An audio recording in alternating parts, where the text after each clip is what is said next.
تشریف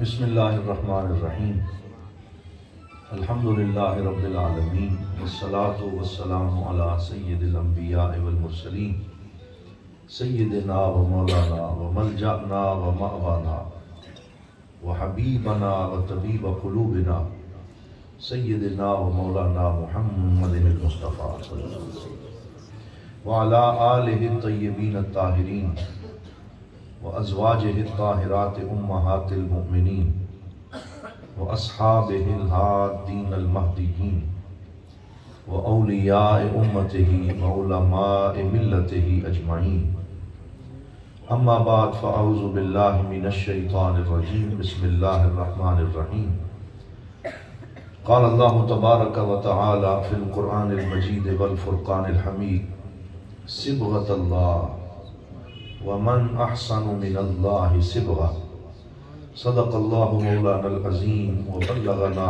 رسولہ النبی الکریم ونحن علی ذالک لمن الشاہدین والشاکرین والحمدللہ رب العالمین۔ تمام احباب محبت سے، ادب سے، شوق سے حضور کریم کی بارگاہ میں بآواز بلند درود پاک پڑھیے الصلاۃ والسلام علیک یا سیدی یا رسول اللہ، الصلاۃ والسلام علیک یا سیدی یا حبیب اللہ، الصلاۃ والسلام علیک یا رحمۃ للعالمین وعلی آلک و اصحابک یا شفیع المذنبین۔ سارے درود پڑھیں، اس میں بخیلی نہیں ہے، سب پڑھیں۔ الصلاۃ والسلام علیک یا سیدی یا رسول اللہ، الصلاۃ والسلام علیک یا سیدی یا حبیب اللہ، الصلاۃ والسلام علیک یا رحمۃ للعالمین وعلی آلک و اصحابک یا جد الحسن والحسین۔ لائق صد عزت و تکریم معزز و محتشم علماء کرام اور برادران اسلام، میں سٹیج پہ موجود جملہ علماء کے نام سے زیادہ واقف نہیں ہوں، ہر ایک کو اس کے رتبے اور مرتبے کے مطابق سلام محبت پیش کرتا ہوں، اور میرے لیے بڑی سعادت کی بات ہے کہ پہلی دفعہ باب الاسلام سندھ کے اس خوبصورت علاقے شاہپور چاکر کی اس جامعہ مسجد الفردوس کے اندر گفتگو کرنے کی مجھے سعادت حاصل ہو رہی ہے۔ شاہپور چاکر کے اس علاقے کے ساتھ میرا تعلق دو واسطوں سے ہے۔ ایک واسطہ محقق اصل، عالم نبیل، فاضل جلیل حضرت صاحبزادہ علامہ ڈاکٹر حق النبی صاحب اسکندری زیدہ مجدہ، ان کے ساتھ میرا جو دیرینہ تعلق ہے وہ سب سے بڑا واسطہ ہے کہ الحمدللہ مجھے اور ڈاکٹر حق النبی صاحب کو مصر کے اندر جامعہ الازہر میں ہم سبق ہونے کا اور مل کر پڑھنے کا شرف نصیب ہوا۔ سبحان اللہ۔ اور پھر سب سے بڑی سعادت تو یہ ہوئی، میں آج بات چل نکلی ہے تھوڑی گزارش کروں کہ جب ہم وہاں پڑھتے تھے تو ابھی حضور کی بارگاہ میں حاضری نصیب نہیں ہوئی تھی، عمرے کی سعادت حاصل نہیں ہوئی تھی۔ تو ایک دن کانفرنس ہال میں ہم گئے تو حضرت صاحبزادہ حق النبی صاحب، جو شاید کسی پروگرام کی وجہ سے ابھی یہاں جلوہ فرما نہیں ہے، رابطہ ہوا ان سے، تو مجھے وہاں ملے اور فرمانے لگے کہ رات کو میں نے خواب دیکھا ہے، اور خواب یہ دیکھا ہے کہ ہم 3 دوست اکٹھے حضور کی بارگاہ میں عمرہ کر رہے ہیں، سبحان اللہ، اور وہاں حاضر ہیں اور صفا مروہ کی سعی کر رہے ہیں اور آب زمزم پی رہے ہیں اور بیت اللہ شریف کی زیارت کر رہے ہیں۔ تو میں نے انہیں کہا کہ جناب آپ کی زبان مبارک ہو، کتنا خوبصورت آپ نے خواب دیکھا ہے، اللہ تعالیٰ اس خواب کو تعبیر عطا فرمائے۔ تو چند دن گزرے، یعنی یہ ان کی والد گرامی حضرت قبلہ جنہیں شیر مصطفیٰ کا لقب دیا گیا، حضرت قبلہ علامہ مفتی عبد الرحیم سکندری رحمۃ اللہ تعالیٰ علیہ کی اس تربیت کا اثر تھا کہ جو خواب انہوں نے دیکھا اللہ تعالیٰ نے صرف 2 مہینے کی مدت میں اسے سچا کر کے دکھایا۔ اور پھر ہم مصر سے اپنے استاد گرامی ڈاکٹر مصطفیٰ ابو زید الازہری کی قیادت میں اسیوط گاؤں جو مصر کا ہے، جہاں حضرت علامہ جلال الدین سیوطی کا گاؤں ہے، وہاں ہم گئے قاہرہ سے، اور پھر اس سے ایک جہاز میں بیٹھ کے سیدھے مدینہ پاک میں جا گئے، اور پھر وہاں ہم نے اکٹھا سفر کیا اور مصر اور مکہ اور مدینہ کے علماء سے ملاقاتیں کی، اور حضرت شیخ علوی مالکی کے خاندان سے اجازت حدیث ملی، حضرت شیخ محمد عوامہ حفظہ اللہ تعالیٰ کے گھر پہ گئے، مسجد قباء اکٹھے گئے کہ جس کے ساتھ مصر کی یادیں بھی ہوں اور پھر مدینہ کی یاد بھی بن جائے، تو پھر یہ یاد ایسی ہے جو کبھی بھی بھولنے والی نہیں۔ تو میں دعا کرتا ہوں کہ اللہ تعالیٰ حضرت صاحب زادہ مفتی حق النبی صاحب ان کے علم و فضل میں اور ان کے فیضان میں برکتیں عطا فرمائے، اور وہ اس شہر میں جس طرح اپنے والد گرامی کی مسند پہ بیٹھ کر خدمت دین کر رہے ہیں، اللہ تعالیٰ اس میں انہیں اور حوصلہ اور ہمت عطا فرمائے۔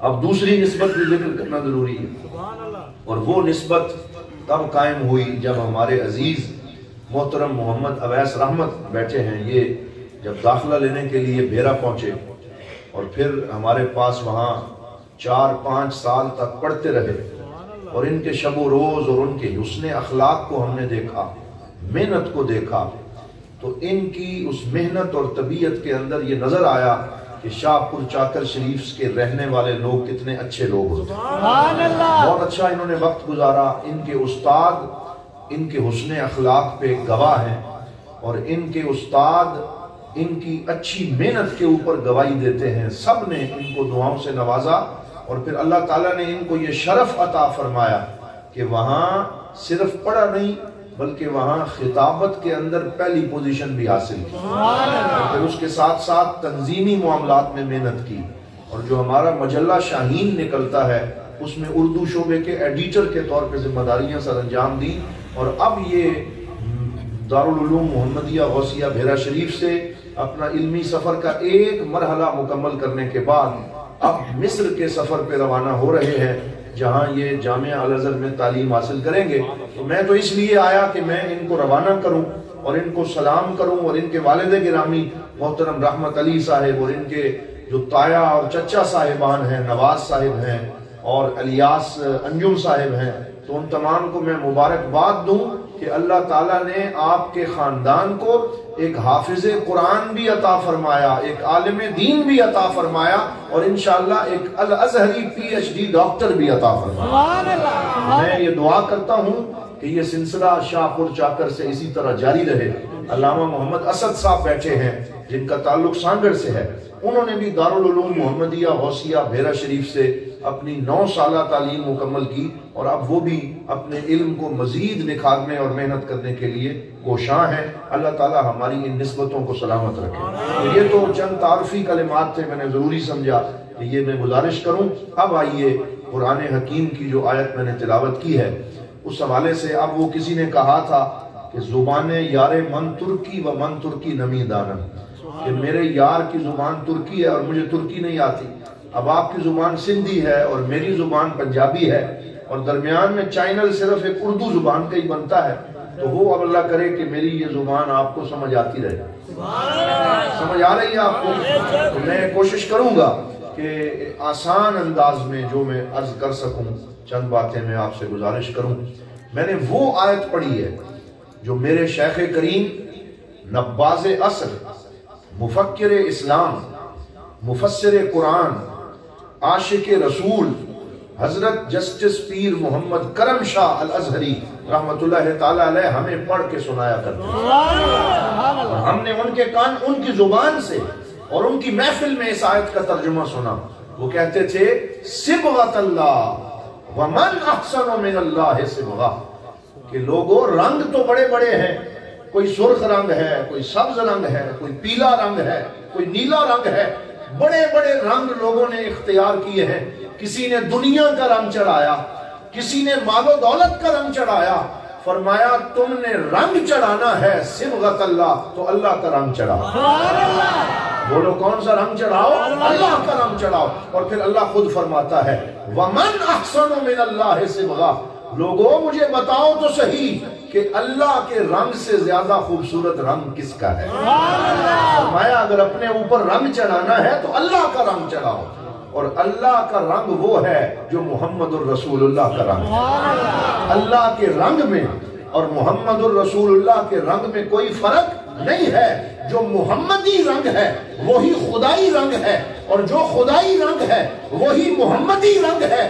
جو بارگاہ مصطفیٰ میں پہنچ جاتا ہے اس پہ اللہ کا رنگ بھی چڑھ جاتا ہے، اللہ کے رسول کا رنگ بھی چڑھ جاتا ہے۔ فرمایا صبغۃ اللہ، اللہ کا رنگ، ومن احسن من اللہ صبغہ، اور کس کا رنگ اللہ کے رنگ سے بہتر ہے۔ ہمارے پنجابی کے شاعر ہیں حضرت میاں محمد بخش عارف کھڑی رحمت اللہ تعالی علیہ، پنجابی میں لکھتے تھے، تو انہوں نے اس آیت کا ترجمہ کیا۔ اب پنجابی میں وہ بول دیتا ہوں تو آپ سمجھ ہی جائیں گے۔ انہوں نے کہا کچا رنگ للاری والا، یہ جو دوپٹے رنگتا ہے اور جو دوپٹے رنگ رنگ کے دیتا ہے، کہا کچا رنگ للاری والا چڑھدا لیندا رہندا، عشق تیرے دا رنگ محمد چڑھیا پھر نہ لیندا۔ فرمایا یہ دوپٹے رنگنے والے کا رنگ کچا ہے، آج چڑھواؤ کل اتر جائے گا، کل چڑھواؤ 10 دن کے بعد اتر جائے گا، لیکن میرے لجپال آقا محمد رسول اللہ کا رنگ وہ رنگ ہے کہ جس پہ چڑھ جاتا ہے پھر گردن تو کٹ جاتی ہے، وہ رنگ اترتا نہیں ہے۔ کوئی کبھی بلال حبشی پہ یہ رنگ چڑھا، کبھی ابو ذر غفاری پہ یہ رنگ چڑھا، کبھی مولا علی مشکل کشا پہ یہ رنگ چڑھا، کبھی حضرت ابو بکر صدیق پہ یہ رنگ چڑھا، اور کبھی یہ رنگ چڑھا ہے تو حضرت امام حسن اور حسین پہ چڑھا ہے۔ فرمایا جن پہ حضور کا رنگ چڑھ جاتا ہے پھر اترتا نہیں، پھر زندگی میں بھی ان کے ساتھ، قبر میں بھی ان کے ساتھ، حشر میں بھی ان کے ساتھ۔ یہ پکا رنگ ہے اور یہ برکتوں والا رنگ ہے۔ یہ رنگ حضرت بلال حبشی پہ چڑھا تو وہی بلال جس کے سینے پہ گرم سلیں رکھی جاتی اور جن کے گلے میں رسی ڈال کے انہیں پھرایا جاتا اور جن کے چمڑے اتارنے کی کوشش کی جاتی اور جن کی زبان کو سلاخوں سے داغا جاتا اور کہا جاتا چھوڑ دو اللہ کا نام، چھوڑ دو محمد عربی کی غلامی، تو جس پہ حضور کا رنگ چڑھ گیا تھا وہ بلال تپتے ہوئے صحرا میں تکلیفیں تو برداشت کرتا تھا لیکن کہتا تھا احد احد احد احد، کہ یہ احد یعنی اللہ کا نام وہ ہے جو میرے رسول نے مجھے سکھایا ہے۔ اب بلال کٹ تو سکتا ہے لیکن اپنے رب کا نام چھوڑ نہیں سکتا۔ یہ وہ رنگ ہے جس پہ چڑھا حضرت اعلیٰ حضرت امام احمد رضا خان فاضل بریلوی رحمت اللہ تعالی علیہ، جو عاشقوں کے امام ہیں۔ انہوں نے یہی بات فرمائی، انہوں نے کہا حسن یوسف پہ کٹی مصر میں انگشت زنا، سر کٹاتے ہیں تیرے نام پہ مردان عرب، کہ یا رسول اللہ حضرت امام حضرت یوسف علیہ السلام کا رنگ بھی بڑا اچھا تھا اور بڑا حسن تھا اور بڑا جمال تھا، لیکن ان کے حسن پہ مصر کی عورتوں نے انگلیاں کاٹی ہیں۔ صدقے جائیں یا رسول اللہ تیرے کہ تیرے حسن پہ عرب کے جوانوں نے اپنے سر کٹا دیے۔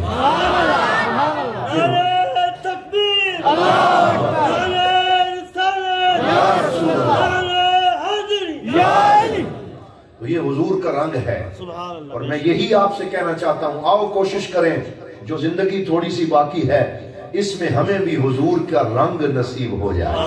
مجھے پھر کسی شاعر کا شعر یاد آ گیا، وہ حضور سے درخواست کرتا ہے وہ رنگ کے رومی پہ جامی پہ چڑھایا تھا، اس رنگ کی کچھ رنگت مجھ پہ بھی چڑھا جائے۔ یا رسول اللہ ہمیں بھی آپ کا رنگ نصیب ہو جائے۔ اور اب مجھے حضرت سلمان فارسی یاد آ گئے، وہ جو ایک مجوسی کے گھر میں پیدا ہوئے، ایک آتش پرست قبیلے میں، ان کا باپ آگ کو پوجتا تھا اور کہتا تھا تم بھی آگ کی پوجا کرو، لیکن حضرت سلمان فارسی کے نصیب میں حضور کا رنگ لکھا ہوا تھا اور عشق مصطفیٰ کی دولت لکھی ہوئی تھی۔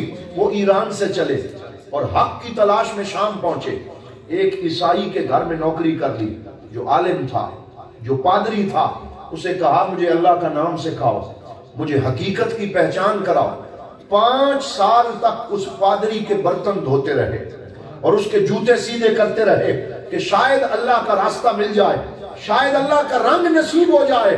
جب وہ مرنے لگا تو حضرت سلمان فارسی نے کہا کہاں جاؤں؟ تو وہ کہنے لگا اب اموریہ جگہ، یہ بھی شام کے اندر ایک شہر تھا، وہاں چلے جاؤ، وہاں فلاں پادری ہے، وہ نیک ہے، وہ تمہیں سچا راستہ بتائے گا۔ وہاں پہنچ گئے، 10 سال تک اس کی خدمت کرتے رہے تاکہ اللہ کا رنگ مل جائے۔ لیکن وہ بھی جب مرنے لگا پھر اس سے کہا 15 سال ہو گئے حق کو تلاش کرتے ہوئے، ابھی تک اللہ کا رنگ مجھ پہ نہیں چڑھا، کیسے ملے گا؟ تو اللہ نے اس بندے کی زبان پہ حق جاری فرما دیا۔ اس نے کہا یہ عیسائیوں کے پاس نہیں ملے گا، یہ پادریوں کے پاس نہیں ملے گا، اللہ کا رنگ لینا چاہتے ہو تو اللہ کا آخری نبی مکہ میں پیدا ہو چکا ہے، اب وہ ہجرت کر کے مدینہ آئیں گے جو کھجوروں کی سرزمین ہے، تم وہاں چلے جانا اور ان کے قدموں میں بیٹھ جانا، تمہیں اللہ کا رنگ بھی مل جائے گا اور قبر اور حشر کی کامیابی بھی مل جائے گا۔ انہوں نے کہا ان کی کوئی نشانی تو بتاؤ، مشہور واقعہ، کوئی نشانی تو بتاؤ۔ تو انہوں نے کیا بات کی؟ انہوں نے کہا 3 ان کی نشانیاں ہیں کہ وہ صدقہ نہیں لیتے، وہ تحفہ قبول فرماتے ہیں، اور ان کے پشت کے اوپر اللہ تعالیٰ نے ختم نبوت کی مور لگا کے، یہ 3 ان کی نشانیاں ہیں۔ جب یہ دیکھ لو پھر ان پہ کلمہ پڑھ لینا، تمہیں سارے رنگ نصیب ہو جائیں گے۔ وہ گئے، ایک قافلے کا حصہ بنے، وہ قافلہ مکہ جا رہا تھا، اس قافلے والوں نے انہیں بیچ دیا ایک اور بندے کے ہاتھ۔ وہ بندہ یہودی تھا، نصیب ان کا دیکھیں کہ قافلے والوں نے بیچا، جس نے خریدا وہ مدینہ جا رہا تھا، وہ اپنے ساتھ لے گیا۔ میرے پیر صاحب یہ پڑھتے تھے کہ جب تک بکے نہ تھے تو کوئی پوچھتا نہ تھا، تو نے خرید کر ہمیں انمول کر دیا۔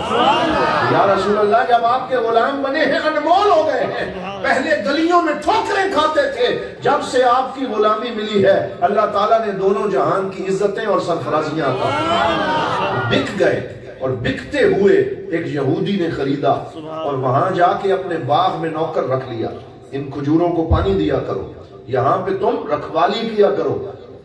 تو وہ وہاں نوکری کر کے حضور کا انتظار کرنے لگے۔ اور پھر کیا ہوا کہ ایک دن کہتے ہیں میں کھجور کے اوپر کام کر رہا تھا، نیچے میرا مالک جو یہودی ہے وہ اپنے دوست سے باتیں کر رہا تھا، کہہ رہا تھا ایک مہمان آیا ہے مکہ سے اور یہ لوگ کہتے ہیں کہ اللہ کا آخری رسول ہے، اور سارے اس کا استقبال کرنے قباء کی طرف جا رہے ہیں، اور سب نے کھجور کی ٹہنیوں کو جھنڈا بنایا ہوا ہے اور نعرے لگا رہے ہیں، وہ کہتے ہیں ہمارا نبی آ رہا۔ حضرت سلمان فارسی کہتے ہیں میں نے کھجور کے درخت کے اوپر سے چھلانگ لگا دی، مجھے انتظار تھا اور میں پہنچا، اور اب جو کھجوریں سارا دن کمائی تھی وہ جا کے حضور کو پیش کی اور عرض کیا کہ یہ صدقے کی کھجوریں ہیں، قبول کریں۔ تو حضور نے فرمایا اے میرے صحابہ کھا لو، خود نہ کھایا۔ تو وہ کہنے لگے ہی واحدہ، کہ ایک نشانی پوری ہو گئی۔ پھر گئے، پھر کھجوریں کما کے لائے، یا رسول اللہ یہ تحفہ پیش کرتا ہوں قبول فرمائیں۔ تو انہوں نے جب تحفہ دیا سرکار نے خود بھی کھایا اور صحابہ کو بھی کھلایا۔ کہنے لگے ہی ثانیہ، کہ یہ دوسری نشانی پوری ہو گئی۔ پھر اپنے گھر گئے، 1 ہفتے کے بعد دوبارہ آئے، دل میں یہ تڑپ تھی کہ اب تیسری نشانی بھی نظر آ جائے اور میرا دل مطمئن ہو جائے۔ وہ آ رہے تھے اور ان کا نصیب بیدار ہوا اور سرکار مسجد نبوی کی تعمیر فرما رہے تھے اور اینٹیں اٹھا رہے تھے اور گارا اٹھا رہے تھے اور صحابہ کے ساتھ مل کے مسجد بنا رہے تھے۔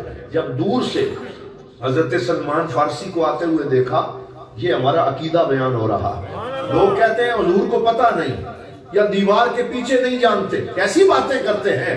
جس نبی کا ہم کلمہ پڑھتے ہیں اللہ تعالیٰ نے انہیں غیب کی خبریں عطا فرمائی، انہیں شانیں عطا فرمائی ہیں، انہیں زندگی عطا فرمائی ہے، انہیں کمالات بخشے ہیں۔ جب حضرت سلمان فارسی کو آتے ہوئے دیکھا، حضور نے دور سے بلایا، بلا کے کہا سلمان تیرا انتظار بڑا لمبا ہو گیا، 2 نشانیاں تو نے خود دیکھی ہیں، آج تیسری میں تجھے خود دکھا دوں۔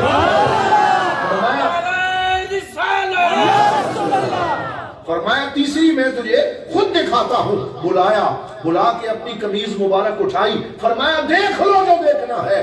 تو دیکھا بین کتفیہ ختم النبوہ, کہ آپ کے نورانی کندھوں کے درمیان ختم نبوت کی مہر چمک رہی.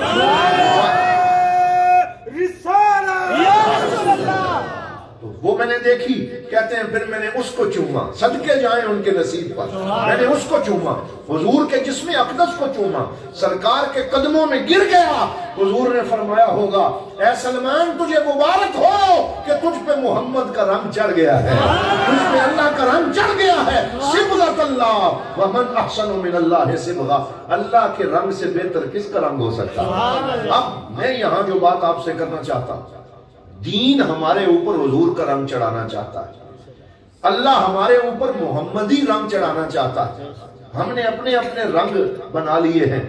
کوئی کہتا ہے میں نسل کا رنگ چڑھاؤں گا, کوئی کہتا ہے میں لسانیت کا رنگ چڑھاؤں گا, کوئی کہتا ہے میں سندھی پنجابی ہونے کا رنگ چڑھاؤں گا, کوئی کہتا ہے میں اپنی سیاسی پارٹی کا رنگ چڑھاؤں گا. لوگوں یہ سارے رنگ چھوڑو, آؤ محمد عربی کے رنگ کو اختیار کرو. یہی دین کا پیغام ہے. اپنے رنگوں کو کب تک چلاؤ گے؟ یہ رنگ نہیں چلیں گے, یہ قبر سے پہلے ختم ہو جائیں گے. مٹے نامیوں کے نشان کیسے کیسے, زمین کھا گئی آسمان کیسے کیسے. وہ جو اپنے نام کے نعرے لگاتے تھے, وہ جو لسانی جماعتیں بناتے تھے, وہ جو نسل کی بنیاد پہ تفریق پیدا کرتے تھے, وہ مٹ گئے. جاؤ لاہور میں دیکھو, محمد عربی کا رنگ جس نے چڑھایا وہ داتا علی حجویری آج بھی زندہ ہے, وہ لطیف بٹائی آج بھی زندہ ہے, وہ عبداللہ شاہ غازی آج بھی زندہ ہے, وہ پیر میر علی شاہ آج بھی زندہ ہے, وہ پیر محمد کرم شاہ الازہری آج بھی زندہ ہے. اپنے اس علاقے کی مثال لے لو, وہ مفتی عبد الرحیم جو تمہارے اوپر حضور کا رنگ چڑھاتا رہا, اس کا نام آج بھی زندہ ہے. لوگوں یاد رکھو, رنگ حضور کا چڑھانا ہے. اپنے رنگ ہمیں نہیں چاہیے, اپنے نعرے ہمیں نہیں چاہیے. یہ جماعتوں کے نعرے, یہ رنگ و نسل کے نعرے حضور نے ختم کر دیے. وہ جو فارس سے مجوسی کے گھر پیدا ہوا, لیکن جب پہنچ گیا سرکار دو عالم صلی اللہ علیہ وسلم چاہتے تو کلاسیفیکیشن کرتے اور درجہ بندی کرتے. یہ سہیب ہے, یہ روم سے آیا ہے, یہ بلال حبش سے آیا ہے, یہ سلمان فارس سے آیا ہے, اس لیے ان کی کیٹیگریز ہیں, یہ غلام ہیں, یہ آزاد ہیں. لیکن سرکار نے جب کلمہ پڑھ لیا سارے رنگ ختم کر دیے. فرمایا اب صرف محمدی رنگ ہے. اب جہاں ابو بکر کھڑا ہوگا وہاں بلال کھڑا ہوگا, جہاں عمر کھڑا ہوگا وہاں سہیب رومی کھڑا ہوگا, جہاں سلمان فارسی کھڑا ہوگا ساتھ مولا علی مشکل کشا کھڑا ہوگا. ملا دیا کہ نہیں ملا دیا؟ اور پھر حضرت سلمان فارسی کا بازو پکڑا. یہ میں حدیث کا ترجمہ کر رہا. فرمایا سلمان منا اہل البیت, فرمایا یہ پیدا کسی اور گھر میں ہوا لیکن میں محمد اعلان کرتا ہوں سلمان میری اہل بیت میں سے ہے. حضور نے انہیں اپنی اہل بیت میں شامل کیا. اہل بیت میں ہونا یہ کوئی تھوڑا سا شرف ہے, یہ کوئی تھوڑی سی کامیابی ہے. اے سلمان تجھے اہل بیت میں کیوں شامل کیا گیا؟ کیونکہ سارے رنگ چھوڑ کے محمد عربی کا رنگ اپنے اوپر چڑھا دیا.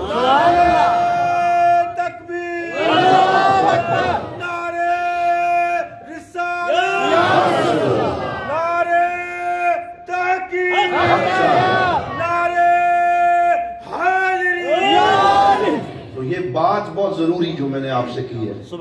انداز میرا خطیبانہ ہے کیونکہ میں چاہتا ہوں کہ حضور کی محبت کی بات ہو, لیکن اس بات کو خطیبانہ رنگ میں کہیں ادھر ادھر بھول نہ جانا, اسے یاد رکھنا کہ اپنا رنگ وہ بناؤ جو رسول اکرم نے عطا فرمایا. حضور کی غلامی کا رنگ تمہارے چہرے پہ, تمہارے لباس پہ, تمہارے حلیے میں نظر آئے کہ یہ سرکار دو عالم صلی اللہ علیہ وسلم کا غلام جا رہا ہے.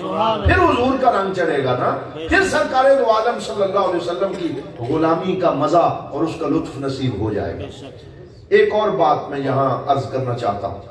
حضور کی اتباع کی شان اور صحابہ نے وہ کیسے اتباع کی. جب رنگ چڑھا تو پھر اس کی اثر کیا ہوا. دوسرے پارے کا پہلا رکوع, آئیے تھوڑا سا اس کا مزہ بھی لیتے ہیں تاکہ قرآن کے کا فیض بھی ہمیں نصیب ہو. حضور مسجد قبلتین میں کھڑے ہیں. بولیے کہاں کھڑے ہیں؟ مسجد قبلتین. جن لوگوں نے مسجد قبلتین دیکھی ہے وہ ہاتھ کھڑا کرے. سبحان اللہ، بہت سارے ہیں، اور میں دعا کرتا ہوں کہ اگلے سال آئے تو یہ سارے ہی ہاتھ کھڑے ہوں، اللہ تعالیٰ سب کو زیارت عطا فرمائے۔ مسجد قبلتین وہ ہے جس میں دو قبلے بنے ہوئے ہیں، ایک قبلہ یہ والا اور ایک پرانا قبلہ کہ جب اس طرف منہ کر کے مسجد اقصی کی طرف نماز پڑھی جاتی تھی۔ 8 مہینے تک سرکار نے 2 روایات ہیں، ایک 13 ماہ کی اور ایک 8 ماہ کی۔ جب حضور مدینہ تشریف لائے تو تقریباً 13 ماہ تک سرکار نے مسجد اقصی کی طرف منہ کر کے امامت کروائی۔ اسی مسجد قبلتین میں حضور کھڑے تھے۔ سرکار کے دل میں خیال پیدا ہوا کہ میرے دادا حضرت ابراہیم خلیل اللہ علیہ السلام، انہوں نے خانہ کعبہ بنایا تھا، وہ ہمارے باپ دادا کی یادگار ہے، اللہ کرم کر دے اور یہ مسجد اقصی ہمارا قبلہ نہ رہے بلکہ خانہ کعبہ ہمارا قبلہ بن جائے۔ سبحان اللہ! یہ دل میں خیال آیا، زبان سے نہیں کہا، اور 3 دفعہ اپنے چہرے کو آسمان کی طرف کیا، پھر نیچے کر لیا، پھر دیکھا، پھر نیچے کر لیا۔ اللہ تعالیٰ نے سرکار کی ادا کو قرآن کا حصہ بنا دیا۔ قد نرا تقلب وجہک فی السماء، اے میرے حبیب ہم تیرے چہرے کو آسمان کی طرف اٹھنا دیکھ رہے اور ہم نے تیرے دل کا خیال جان لیا۔ آپ قبلہ چاہتے ہیں کہ بدل دیا جائے، فَلَنُوَلِّيَنَّكَ قِبْلَةً تَرْضَاهَا، فرمایا ہمیں قبلے سے غرض نہیں ہے، ہم تو تیری رضا چاہتے ہیں۔ یا رسول اللہ، فرمایا ہم تیری رضا چاہتے ہیں، ہمیں در و دیوار سے غرض نہیں ہے، پتھروں سے غرض نہیں ہے، ہم چاہتے ہیں جس میں ہمارا حبیب راضی ہے اسی کو قبلہ بنا دیا جائے۔ فَلَنُوَلِّيَنَّكَ، ہم پھیر دیں گے ان سب کو، کدھر پھیر دیں گے؟ قِبْلَةً تَرْضَاهَا، اس قبلے کی طرف جس پہ آپ راضی ہیں، جس پہ آپ راضی ہیں۔ پھر فرمایا فَوَلِّ وَجْهَكَ شَطْرَ الْمَسْجِدِ الْحَرَامِ، ابھی اپنے چہرے کو مسجد حرام کی طرف کر لو۔ وَحَيْثُ مَا كُنْتُمْ فَوَلُّوا وُجُوهَكُمْ شَطْرَهُ، اور جہاں جہاں کھڑے ہو مسلمانوں تم بھی خانہ کعبہ کی طرف مڑ جاؤ۔ یہ قرآن کی آیت ہے اور اس کی تفسیر مفسرین نے لکھی۔ میرے پیر و مرشد حضرت پیر محمد کرم شاہ الازہری رحمۃ اللہ تعالی علیہ کی 5 جلدوں پہ مشتمل اردو زبان میں قرآن کی تفسیر ہے جس کا نام ضیاء القرآن ہے۔ سارے بولیے کیا نام ہے؟ ضیاء القرآن۔ اللہ تعالیٰ جو اردو پڑھ سکتے ہیں انہیں توفیق عطا فرمائے۔ میں انہیں ایڈوائز کروں گا ضیاء القرآن ضرور پڑھیں، آپ کو قرآن کی سمجھ بھی آئے گی اور لطف بھی نصیب ہو جائے گا۔ آپ نے یہاں پہ لکھا، آپ نے فرمایا حضور ظہر کی نماز کے اندر کھڑے تھے، 2 رکعتیں پڑھا چکے تھے اور 2 رکعتیں ابھی باقی تھی، تو اس دوران ہی حکم آ گیا کہ اب اپنا چہرہ پھیر لیں۔ سرکار وہاں سے چلے، صحابہ کی صفوں کو کراس کیا اور اس طرف جا کے خانہ کعبہ کی طرف منہ کر لیا۔ اب میں آپ سے سوال کرتا ہوں کہ ایسا کیوں ہوا؟ کیا یہ ممکن نہیں تھا کہ سلام حضور پھیر لیتے، نماز مکمل ہو جاتی اور پھر حضرت جبرائیل آتے اور پھر حکم دیتے، عرض کرتے کہ یا رسول اللہ، اللہ تعالیٰ فرما رہا ہے کہ کل فجر کی نماز سے قبلہ نیا ہوگا، سارے مسلمان تیاری کر کے آئیں، صفیں تبدیل کر لیں، ادھر نشانی لگا لیں۔ موقع نہیں دیا، نہ سوچنے کا موقع دیا، نہ مہلت دی۔ نماز کے اندر کیوں قبلہ ایمرجنسی میں تبدیل کیا؟ یہ سوال پیدا ہوتا ہے۔ اس سوال کا جواب میرے اور آپ کے پیارے رب نے قرآن میں ذکر فرما دیا، خود ذکر کیا، فرمایا یہ جو ہم نے نماز کے اندر قبلہ پھیرا ہے اور اس میں جلدی کی ہے اور سوچنے کا موقع نہیں دیا، یہ اس لیے ہے وَمَا جَعَلْنَا الْقِبْلَةَ الَّتِي كُنْتَ عَلَيْهَا إِلَّا لِنَعْلَمَ، ہم نے نماز کے اندر یہ قبلہ اس لیے پھیرا ہے تاکہ ہم کچھ جان سکیں۔ بولو، تاکہ ہم کچھ جان سکیں۔ یا اللہ تو کیا جاننا چاہتا تھا؟ فرمایا مَن يَتَّبِعُ الرَّسُولَ مِمَّن يَنقَلِبُ عَلَىٰ عَقِبَيْهِ، ہم یہ دیکھنا چاہتے تھے کہ کون عقل کے گھوڑے دوڑا کر قبلے کے پیچھے جاتا ہے اور کون عشق کی سواری پہ بیٹھ کے مصطفیٰ کے پیچھے جاتا ہے، کون حضور کے پیچھے جاتا ہے، کون قبلے کے پیچھے جاتا ہے۔ یہ صحابہ کا امتحان ہوا۔ بولیے کیا ہوا؟ صحابہ کا امتحان ہوا، اور اللہ نے نماز میں امتحان لیا۔ میں اپنے دوستوں سے کہتا رہتا ہوں آج بڑے فتنے ہیں، عقیدے پہ ڈاکہ پڑ رہا ہے، لوگ طرح طرح کی باتیں کر رہے ہیں۔ 1500 سال بعد صحابہ کا امتحان لینا چاہتے ہیں، صحابہ کے ایمان کو تولنا چاہتے ہیں اور صحابہ کے بارے میں غلط گفتگو کرتے ہیں۔ میں آج اس ذمہ دار سٹیج پہ بیٹھ کے یہ بتا رہا ہوں کہ صحابہ کا امتحان لینے کی مجھے یا آپ کو اجازت نہیں ہے۔ صحابہ کا امتحان بھی اللہ نے لیا اور اس نتیجے کا اعلان بھی اللہ نے خود فرمایا۔ وہ امتحان کیا لیا کہ دیکھتے ہیں کون حضور کے پیچھے جاتا ہے اور کون پیچھے سے رکھتا ہے۔ اللہ کی عزت کی قسم، سرکار قبلے کی طرف پھرتے گئے، کوئی ایک بھی پیچھے نہ رہا، جدھر حضور مڑتے گئے ادھر صحابہ مڑتے چلے گئے اور سب سرکار دو عالم صلی اللہ علیہ وسلم کی اتباع کو انہوں نے اختیار کیا اور اس قبلے کو بدل لیا۔ اللہ نے قرآن میں ان کا نتیجہ کیا سنایا؟ رضی اللہ عنہم ورضوا عنہ، فرمایا اللہ ان سے راضی ہو گیا، یہ اپنے رب سے راضی ہو گیا۔ اب جن سے اللہ راضی ہو گیا ہے، اب ان کے بارے میں کوئی غلط گفتگو ہم کر سکتے نہیں ہیں۔ ہم حضور کی اہل بیت کے بھی نوکر ہیں، ہم حضور کی اہل بیت کے غلام ہیں، ہم پنج تن پاک سے محبت کرنے والے ہیں اور ہم صحابہ کرام کے بھی غلام ہیں۔ میں اکثر یہ شعر پڑھا کرتا ہوں کہ نبی کے باغ کے سرو و سمن سے پیار کرتے ہیں، ہم ایک کلی سے نہیں سارے چمن سے پیار کرتے ہیں۔ ہمیں حضور کے پورے گلشن سے پیار ہے، ہمیں سرکار کی ساری نسبتوں کا احترام ہے اور یہی اہل سنت والجماعت کے عقیدے کا خاصہ ہے۔ اہل سنت والجماعت کا عقیدہ 5 چشموں سے جاری ہوتا ہے۔ بولیے کتنے چشموں سے؟ 5۔ نمبر 1 ہے عقیدہ توحید کا سر چشمہ، کے ساتھ کسی کو شریک نہیں ٹھہراتے۔ دوسرا ہے عقیدہ رسالت، کہ سرکار دو عالم کی ختم نبوت کی بات کرتے ہیں اور سرکار دو عالم صلی اللہ علیہ وسلم کی صفات میں بھی کسی کو شریک نہیں مانتے۔ اللہ تعالیٰ نے جو شانیں اور معجزات آپ کو عطا فرمائے انہیں تسلیم کرتے ہیں، حضور پہ درود پڑھتے ہیں اور ہم یہ سمجھتے ہیں کہ حضور پہ درود پڑھنا جنت کا راستہ ہے۔ بولیے کیا ہے؟ جنت کا راستہ۔ اور تیسرا ہمارا عقیدہ محبت اہل بیت کا عقیدہ ہے، عقیدہ توحید، عقیدہ رسالت، محبت اہل بیت، یعنی جب اہل بیت سے کسی کو محبت نہ ہو، مولا علی کا بغض جس کے سینے میں ہو اور سیدہ پاک خاتون جنت سلام اللہ علیہا کا احترام جس کی آنکھ میں نہ ہو اور جسے حسنین کریمین سے پیار نہ ہو، اس کا ایمان مکمل نہیں ہے۔ ایمان کے لیے شرط ہے کہ مومن اہل بیت اطہار کا سچا غلام بن جائے، اس کے دل میں امام حسن کا پیار ہو، امام حسین کا پیار ہو، مولا علی مرتضیٰ مشکل کشا کا پیار ہو اور سیدہ خاتون جنت کے سامنے اس کا سر جھکا ہوا۔ سبحان اللہ۔ علامہ اقبال کیا کہتا ہے؟ کہتا ہے کہ رشتہ آئین حق زنجیر پاس۔ علامہ اقبال کو پڑھا کریں، وہ ہمارے قومی شاعر ہیں، وہ سندھیوں کے بھی شاعر ہیں، وہ پنجابیوں کے بھی شاعر ہیں، وہ بلوچیوں کے بھی شاعر ہیں، وہ پورے پاکستان کے مشترکہ سرمایہ ہیں، مفکر اسلام ہیں، جنہوں نے ہمیں قرآن سمجھایا اور حضور کی محبت کا پیغام دیا۔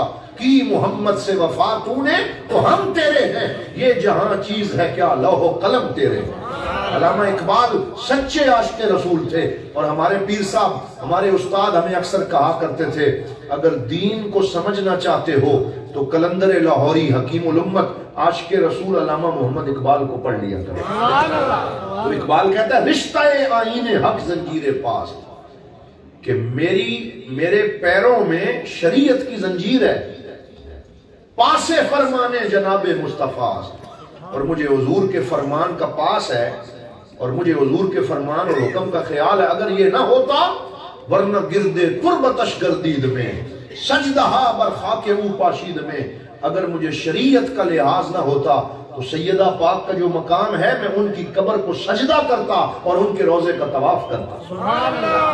علامہ اقبال نے اس طرح اہل بیت اطہار کی محبت کا درس دیا۔ تو یہ تیسرا عقیدہ۔ چوتھا عقیدہ احترام صحابہ کا عقیدہ ہے۔ بولیے کیا؟ احترام صحابہ، تمام صحابہ کا احترام، تمام صحابہ کے نقش قدم پہ چلنا، یہ ہم اہل سنت کا عقیدہ ہے۔ ہم کسی صحابی کو مائنس نہیں کرتے، ہم کسی کے بارے میں کوئی غلط جملہ نہیں کہتے، بلکہ تمام صحابہ کرام کے رشتوں اور ان کی عقیدت و احترام کا خیال رکھتے ہیں۔ اور پانچواں عقیدہ اہل سنت کا وہ عقیدہ محبت اولیاء کرام ہے کہ ہم اولیاء کرام سے محبت رکھتے ہیں، اللہ والوں سے محبت رکھتے ہیں، کیونکہ ہمیں اس محبت کا درس خود اللہ رب العالمین نے دیا ہے۔ آخری بات جس کی طرف میں اشارہ کرنا چاہتا ہوں وہ یہ ہے کہ حضور کا رنگ تب چڑھے گا، صرف نعرے لگانے سے نہیں چڑھے گا، صرف دعوے کرنے سے نہیں چڑھے گا، بلکہ سرکار کا رنگ تب چڑھے گا جب ہم سرکار کی سنتوں پہ عمل کریں اور سرکار دو عالم کے طریقے پہ چلیں گے۔ آج ہم مسلمان تو ہمارے اوپر تو نماز مشکل ہو گئی، لوگوں نے نماز پڑھنا چھوڑ دیا، مسجدوں میں جانا چھوڑ دیا، اپنے بچوں کو دینی تربیت دینا چھوڑ دیا۔ میں آپ کو آج یہ دعوت دینا چاہوں گا، اگر آپ یہ چاہتے ہیں کہ آپ کی اولادوں پہ حضور کا رنگ چڑھ جائے تو خدا را اپنے بچوں کو دینی مدارس کی طرف لے کے آئیں۔ دارالعلوم محمدیہ غوثیہ بھیرا شریف کے دروازے کھلے، آپ کے پاس یہاں عظیم الشان ادارہ، یہ نام کیا ہے اس ادارے؟ دارالعلوم صبغۃ الہدیٰ کی شکل میں موجود ہے۔ دیگر جتنے اچھے اہل سنت کے ادارے ہیں وہاں اپنے بچوں کو قرآن حفظ کروائیں، ان کو دین کا عالم بنائیں۔ آپ ایک ایک بچہ اگر نیت کر لیں، کسی کے 4 بیٹے ہیں، وہ ایک بیٹا اللہ کی راہ میں دے دے اور اسے صحیح عالم دین بنائے، میں پورے یقین سے کہتا ہوں کہ آپ کا وہ بیٹا قبر میں بھی اور حشر میں بھی آپ کی شفاعت کا ذریعہ بن جائے گا اور سرکار کی بارگاہ میں قبولیت کا ذریعہ بن جائے گا۔ میرے پیر و مرشد حضور ضیاء الامت پیر محمد کرم شاہ الازہری، ہم نے سب کچھ ان سے سیکھا۔ وہ جب مصر سے پڑھ کے آئے، لوگ نذرانے بھی دیتے تھے، لوگ آ کے خدمتیں بھی کرتے تھے، اپنے علاقے میں آنے کی دعوت بھی دیتے تھے۔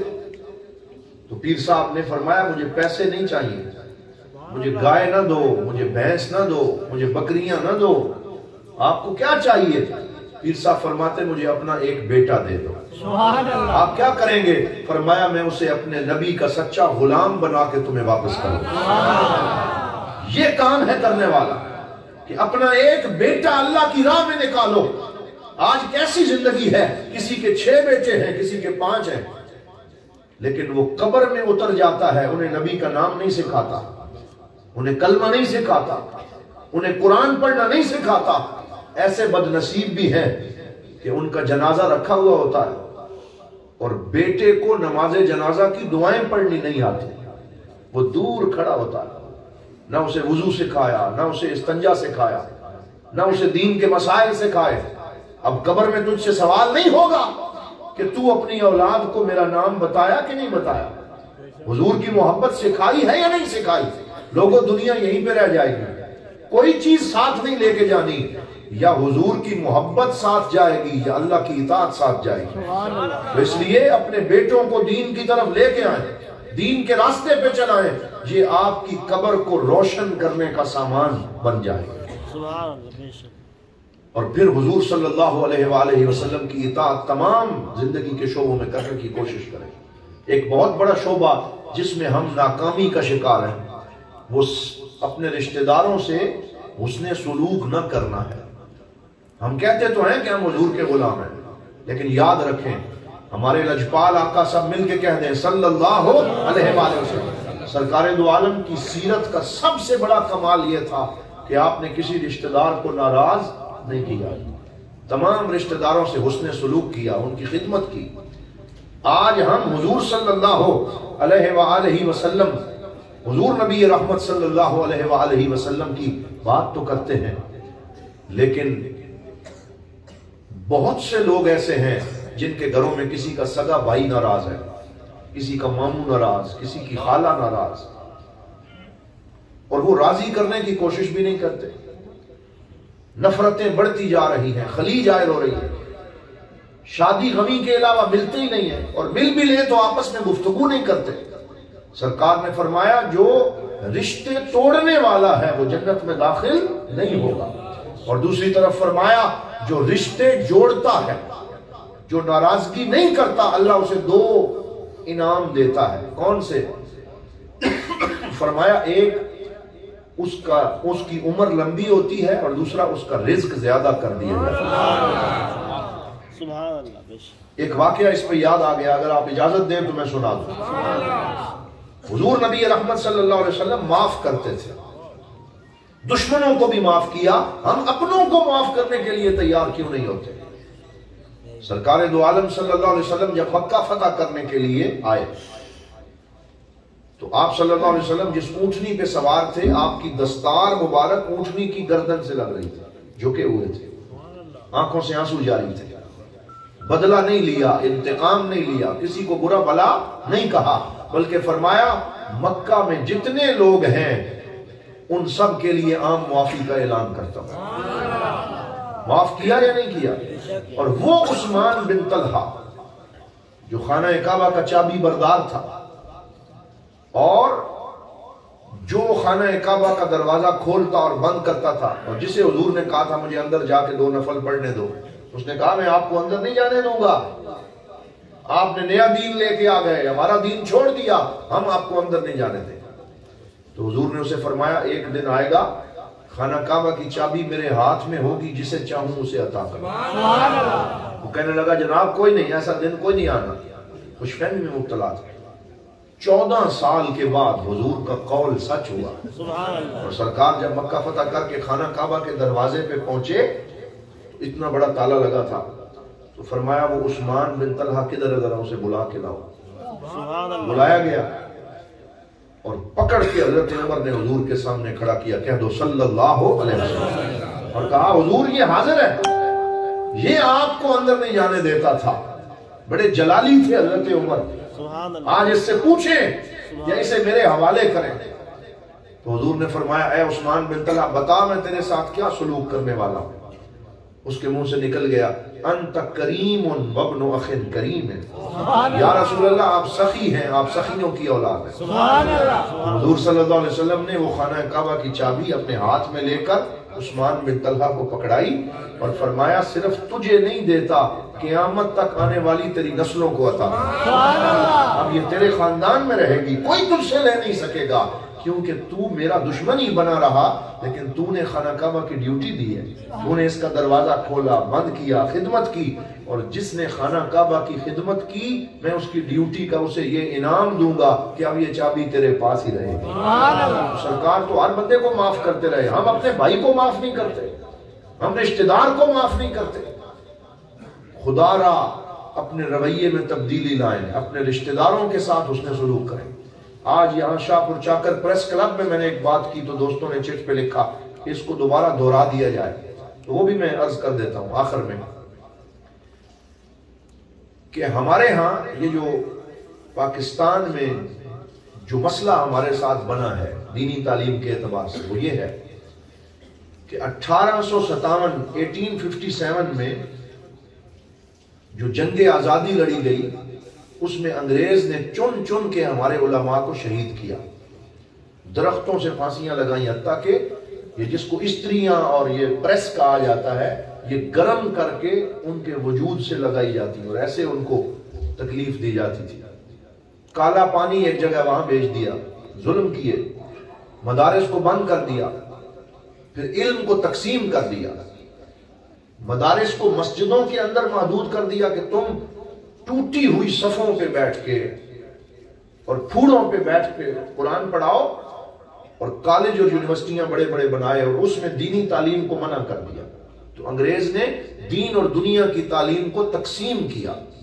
پھر کیا ہوا کہ مدارس سے جو نکلتے تھے انہیں ملا کہا جاتا اور جو کالج سے نکلتے تھے انہیں مسٹر کہا جاتا، اور مسٹر اور ملا کے درمیان ایک جنگ چھڑ گئی۔ مسٹر کہتے کہ یہ ملا کو کسی چیز کا پتہ ہی نہیں ہے، اور ملا کہتا کہ یہ مسٹر جو ہے یہ بے دین ہے، اسے دین کا پتہ نہیں، تو ان کے آپس میں قرب کا کوئی ذریعہ نہ رہا۔